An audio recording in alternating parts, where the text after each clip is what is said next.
Alright, good afternoon.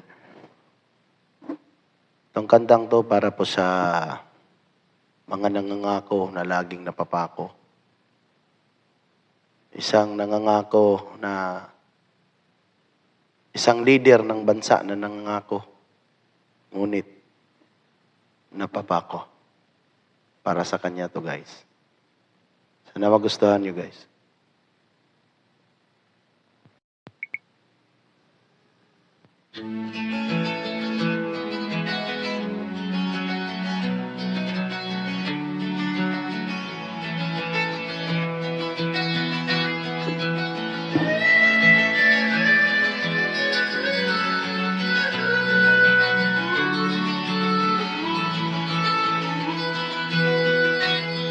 Sanang pangako mong bigas na tag 20 kilo, ngayon na may sinabi mong pangarap lang. Bakit mapabago-bago ang takbo ng utak mo? Sana man lang gamitin mo ang iyong puso.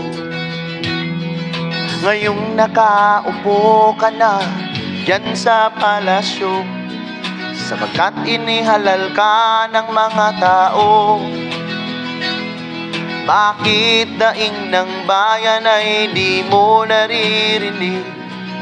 At dahil ba sa sariling interes, palagi kang laman ng dyaryo, dumayo ka sa ibang bansa. Mga kababayan mo'y nalimot mo na.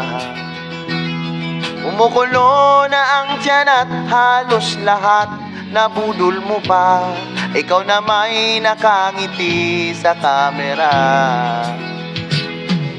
Ngayong nakaupo ka na dyan sa palasyo, sapagkat inihalal ka ng mga tao.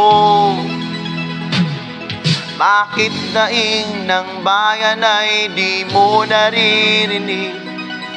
Dahil ba sa kalansing ng pera?